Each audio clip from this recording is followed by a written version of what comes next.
Hola, en esta ocasión les voy a hablar sobre superficies cilíndricas y les anuncio que voy a estar subiendo videos de geometría orientados a parametrización, ya que también muchos de ustedes me lo han solicitado y en este curso que voy a dar son de vital importancia. Y entonces lo primero que necesitamos para hacer bien esto es recordar algunas bases de álgebra lineal. Podemos comenzar desde la noción de espacio vectorial. Un espacio vectorial son 4 cosas que se unifican en una estructura, que son un conjunto, un campo, una operación de suma entre elementos del conjunto y una operación de producto de elementos del conjunto por elementos del campo. Entonces recuerden, pues el ejemplo clásico es R2, R3, que ustedes ya los conocen muy bien desde la prepa. Y aquí la idea es interpretar geométricamente estas operaciones de suma y producto. Entonces recuerden que con la suma hay 5 propiedades y con el producto hay 5 propiedades. Entonces primero tenemos la cerradura de la suma.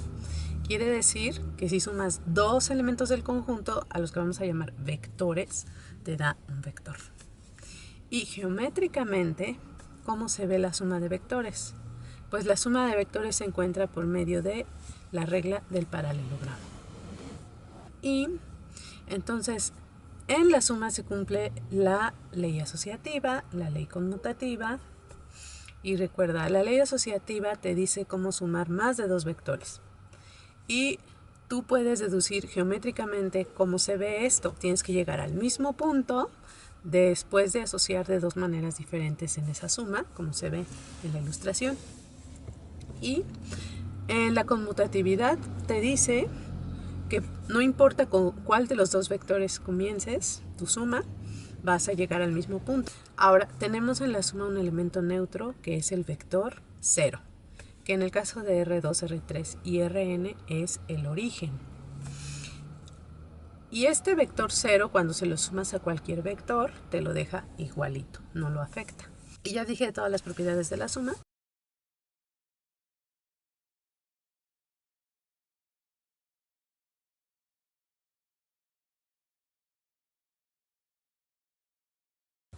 Y ahora, multiplicar un vector por un escalar te da un vector. Y eso es la cerradura en el espacio vectorial del producto. Así que esa es la primera propiedad del producto. La segunda es una especie de asociatividad, que es la que estás viendo allí. La tercera es si existe un elemento neutro en el campo, que es el número 1. El 1, cuando lo multiplicas por cualquier vector, te da ese mismo vector. También tenemos las leyes de unificación, de suma y producto. Entonces ahí puedes ver. Es cómo distribuyes cuando tienes un escalar multiplicando una suma de vectores, o bien cuando tienes una suma de escalares multiplicando un vector. Y ya son todas. Entonces, geométricamente, multiplicar por un escalar puede significar 2 cosas. Es estirar o encoger el vector, y también puede cambiarlo de sentido. Ahora, acuérdate que los vectores nos enseñaron que tenían magnitud, dirección y sentido. Aquí vamos a cambiar un poco la nomenclatura, porque para nosotros la magnitud se llama norma y se calcula por medio del teorema de Pitágoras, como sigue. Ahí lo tienes. Y bueno, dirección. En R2, la dirección es el ángulo que el vector hace con el eje X. Ahora, ponte a pensar que si ya estamos en el espacio de 3 dimensiones, entonces con respecto a quién vas a hacer el ángulo. Un solo ángulo en R3 no te determina justamente la dirección del vector. Ahora, sentido. Sentido, intuitivamente, tienes un vector apuntando hacia acá, entonces apuntando hacia el sentido contrario es un cambio de sentido. Así que ya habiendo recordado esto, también quiero que recuerdes las ecuaciones canónicas de las cónicas en R2. Eso pertenece a un curso de geometría analítica 1, que también lo puedes ver desde la prepa. Y entonces tienes la ecuación de la parábola, tienes la ecuación de la elipse, la ecuación de la hipérbola, las más sencillitas, las que están centradas en el origen. Y ya que las recordaste, ahora, ¿qué tal si las queremos interpretar, esas mismas ecuaciones, tal y como están, en un espacio más grande? Esas ecuaciones te servían en R2 para caracterizar a estas cónicas. Pero, ¿qué significan esas mismas ecuaciones en R3? Sin quitarles ni ponerles nada. Entonces, primero quiero que observes una cosa. En R3 ya no solamente tienes dos coordenadas, X y Y, sino que ahora también tienes la coordenada Z. Y ahora, por ejemplo, agarra la ecuación de la elipse. X cuadrada entre A cuadrada más Y cuadrada entre B cuadrada igual a 1. Esa ecuación solamente tiene restricciones para las coordenadas X y Y, pero la Z no aparece allí. Cuando una variable no aparece en una ecuación, eso quiere decir que la variable es completamente libre, que puede tomar cualquier valor. Entonces, si tú interpretas la ecuación de la elipse en un espacio más grande, por ejemplo en R3, eso quiere decir que la Z puede valer lo que sea. Y entonces haz este experimento mental. Puedes pensar el plano XY incluido dentro del espacio XYZ. Y lo que se dibujaba como una elipse en el XY, cuando lo pasas al XYZ, se sigue viendo igual en el XY, pero ahora tienes también altura. Y como en la altura no hay restricción, eso quiere decir que en lugar de una elipse, ahora tienes un cilindro con base elíptica. ¿Qué te parece? Entonces, con eso acabamos de descubrir cuál es la ecuación de un cilindro con base elíptica en R3. Es muy sencillo, simplemente quitamos la restricción a Z. Bueno, nunca le pusimos una restricción.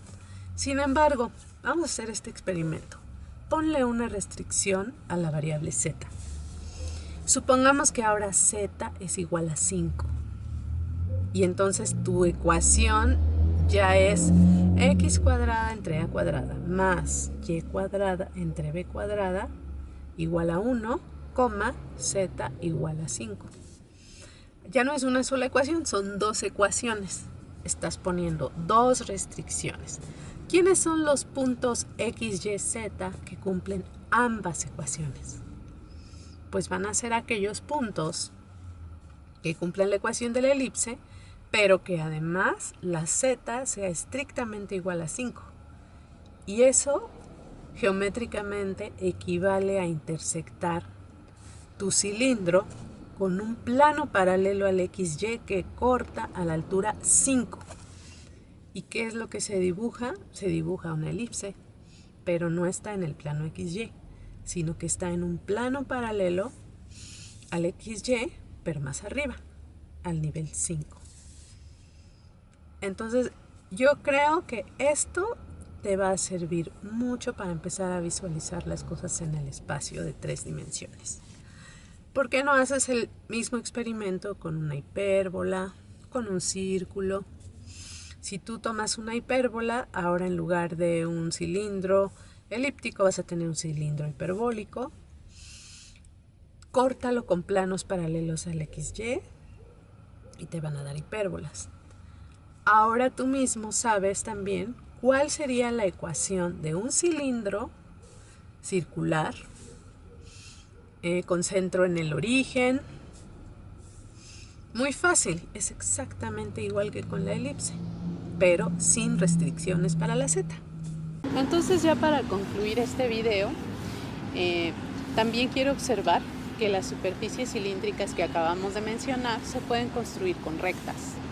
Tú mismo piénsalo de esta manera.